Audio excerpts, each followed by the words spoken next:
have ignition. Starship heading back to the landing zone.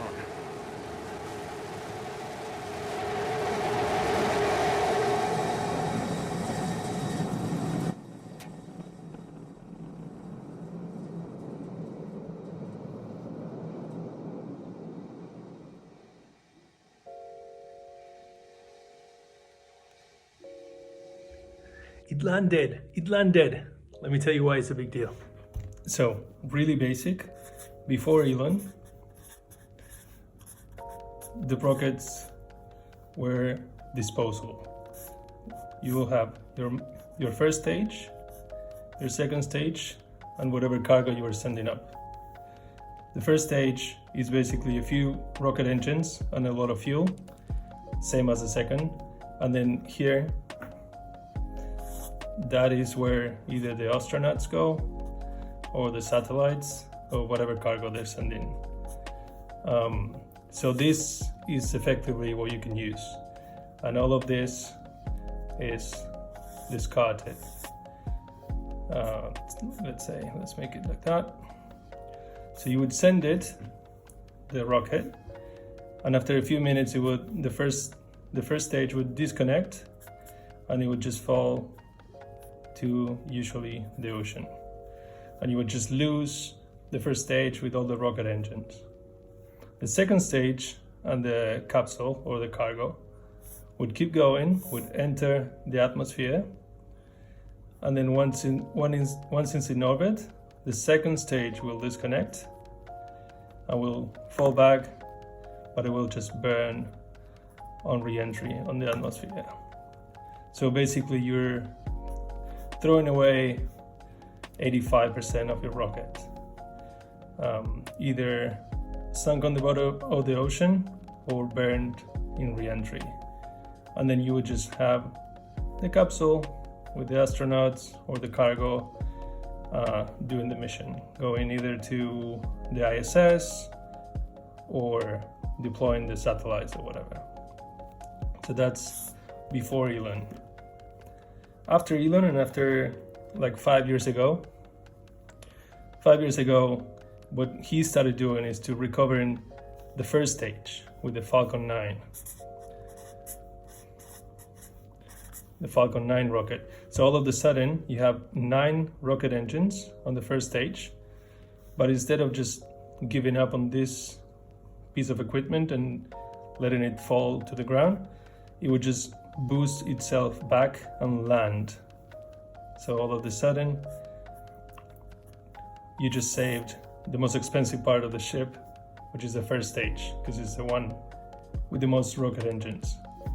The rest of the mission would go the same. The second stage, which is one rocket engine optimized for the vacuum, is gonna keep going, put the capsule in orbit, and then burn on re-entry.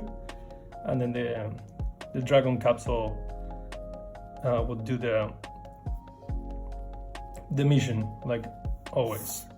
But now, since today, Cinco de Mayo 2021, they have just proven that they can recover the whole thing, effectively creating a rocket that is fully reusable, and that is the Starship. So the Starship is 2 stages instead of 1. First of all, it's much bigger because this is 3.6 meters across on diameter, and this one is 9 meters in diameter. So just from the get-go, it's much bigger. The first stage is just a scale-up version of the Falcon 9. So it has, instead of 9 engines, it will have almost 30. They say 28, maybe a little bit more than that, but around there, over 25 for sure. And then the second stage is the video you just saw, where they just proved they were landing. They can now land the second stage. So effectively proven that they can reuse the whole thing. So this would launch. The first stage is gonna detach after a few minutes, and it's gonna fly itself back to land to be fully reused again. And then this Starship, it has the potential to go to lower Earth orbit, or low Earth orbit, and just park itself there and then just chill.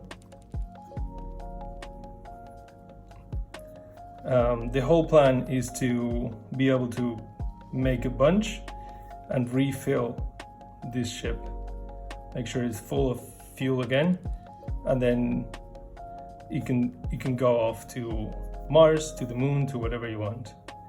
The cool thing is this whole system works basically on what is CO2 and water and H2O,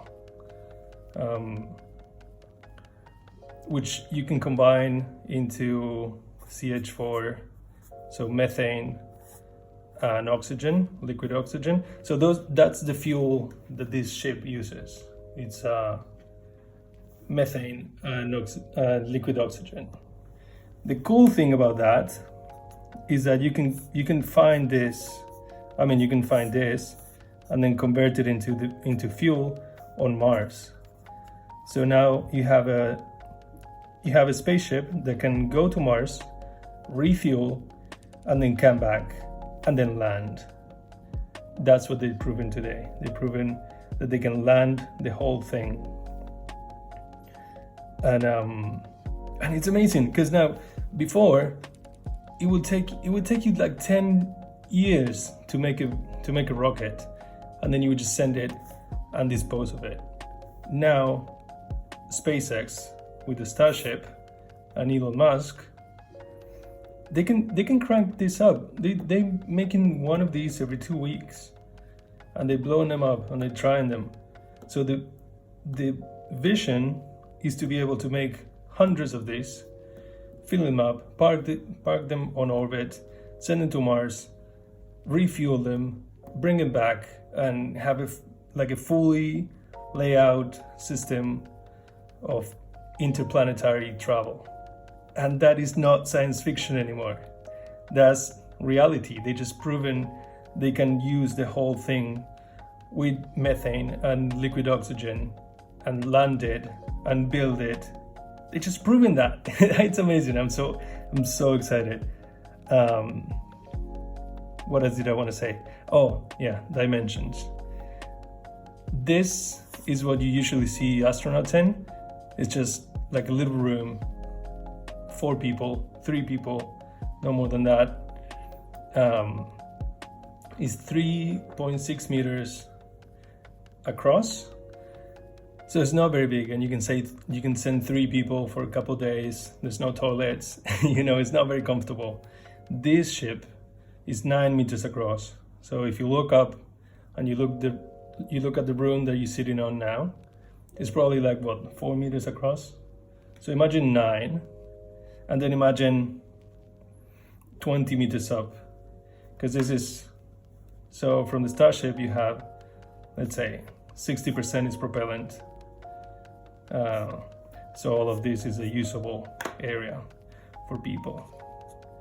They're talking about putting 100 people, being able to hold 100 people comfortably in here. So 9 meters across by 20 something up. Yeah, it's like a 4 or 5 story building. So it's not that crazy. But even if you could put 50 people comfortable, you go from 3 or 4 with no toilets to 50 people comfortable. You wouldn't want to do a 6-month trip on here. You couldn't, because you don't even have the storage for food. But in here, this opens the whole galaxy. No, not really. The whole solar system for sure. At least, let's go to Mars first and then we'll sort it out. I'm so happy. We are on our way to Mars. A few scientists first, and soon after, thousands of people. Well, here's a question. What are we going to do with the first Mars criminal? And what about schools? Are we gonna vote for presidents? Are we still gonna torture animals for food? These are some of the topics we're gonna discuss in this podcast. With an open mind, trying to learn from the past, and hoping to make only new mistakes.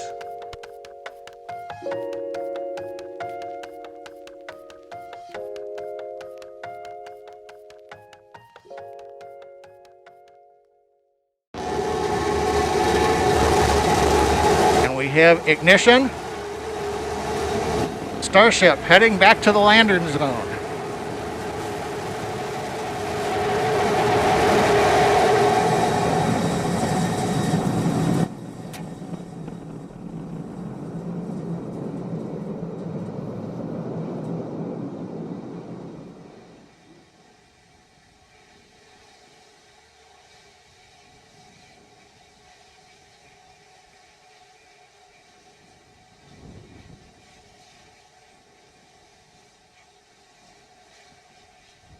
And Starbase Flight Control has confirmed, as you can see on the live video, we are down. The Starship has landed. We're going through the safing sequence in the flight computer right now. We'll be back in a moment.